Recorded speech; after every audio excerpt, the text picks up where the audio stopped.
There's just something about a Harley. Well, it's the best motorcycle in the world. It's the prestige, it's the look, the sound. Nothing else can compare to it. They try, but they take a back seat. And since 1903, this piece of Americana has been making history. From the streets to the silver screen and everywhere in between, the public loves Harley Davidson. Spring's coming, I got the fever. I'm looking every 80 seconds, I see another one going by, I want one. But without the men and women who put these beasts together, that wouldn't be the case. If Harley Davidson is the spirit of America, then the workers are the spark to the ignition. Machinists made with union pride in York, PA. We are proud to make the world's most sought-after motorcycle, as Harley says. We are proud to do that. But we are also proud to be union. When I look at a Harley Davidson, I look at it and saying, look, that's union made. There's a reason that that motorcycle is the #1 motorcycle in the world, because it's made by people like me and all my co-workers who take pride in what they do. You care about what you're doing. You want it to be right. You want to make sure that every bolt you put in is tight and not stripped or crooked or whatever it could be. And you want the paint to look good. And they say around here that when we go to buy a car or anything, that we are the worst critics in looking at, it's like, oh my gosh, look at that orange peel. And they're like, you work at Harley, don't you? For some, it's serendipitous that they ended up at Harley. I love the job because, well, it's just really weird. Synchronicities happen all the time. And my grandfather was in Korea. He actually rode a Harley and actually saved his butt in Harley. He loved it because it had a skid plate. He said as long as you get the front tire up over a tree, the bike would follow. The machinists of York are woven into Harley's history. And the men and women who work here have both the bike and the labor movement running through their veins. If you hear the word Harley in this town, you hear the word union. I come from a strong union family. My mother, my father, my mother was a union steward. All my brothers, I have 5 brothers, they work for a union. I grew up in a union household. My father was a Teamster, my brother was a Teamster,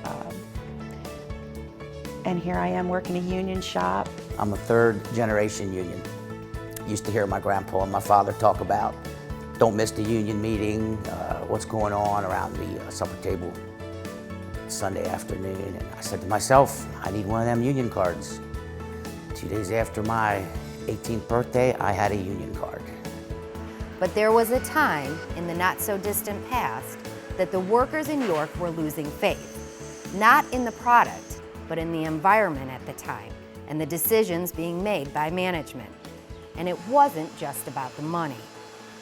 People couldn't spend time with their families because the 10-hour days turned into 12-hour days. And to leave your family at 4 o'clock in the afternoon or 5 o'clock in the afternoon to come into the factory, you don't get to sit and have dinner with your family. You don't get to ask them what they did in school today. You don't get to go to the ball games like some of the other people see. You don't get to do that stuff with your family. You miss all that family time with them. That turned around in 2015 when the company asked to open contract negotiations early. The IAM jumped at the opportunity to right some wrongs. We were waiting for the next contract. 2010 was a brutal contract for us, and we've been living it ever since, and we were waiting for our next turn at this contract negotiations. Thankfully, that changed with the latest contract. The IAM fought tooth and nail to get back a good portion of what was lost. It was the fighting machinists who wouldn't back down. We got wage increases for our members.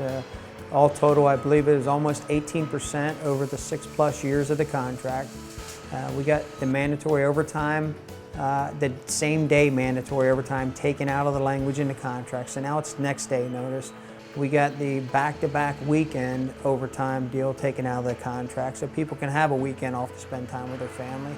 On top of the retirement incentives for the people to go out the door, so we get an increase to our pension that has not been implemented since early 2000s.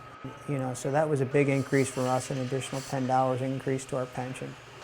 Many on the shop floor believe the company and the IAM have to be partners to keep Harley going strong for another 100 years.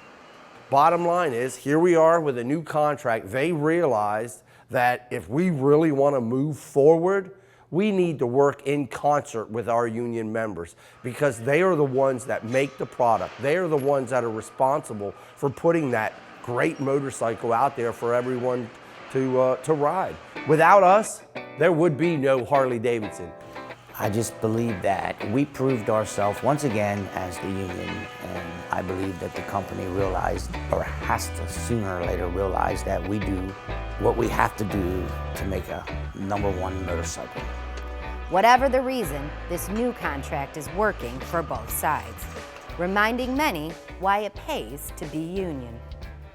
I have a son that has disability, and working at Harley with their insurance, they have allowed us to get him the best care that we could. For Dave, it's the income for his family. My wife is disabled, so she's on fixed income, so yes, it's I don't know how we'd have the things we have without the good wages. Michael is all about retirement. I am retiring in 25 working days. Couldn't have done that without the IAM. And for Edward, it was the protection when he needed it the most.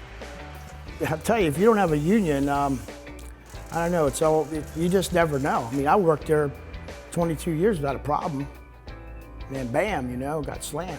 So I had some tough issues, but I got through it. The union was there to help me. That's what it's all about. Through the good times and even the bad, being union matters. I said I worked at other places before, and I wouldn't work anywhere but if it wasn't union. The workers in this shop beam with pride as the bikes roll down the line. But it's not just for the product they build, which many call the biggest, baddest bike on the road. It's also for the biggest, baddest union that they call home. The Machinists and Harley Davidson, both unforgettable icons in American history. Every part that I do, I look at it and say, well, I want that on my motorcycle. That is what has built the Harley Davidson motorcycle with union pride.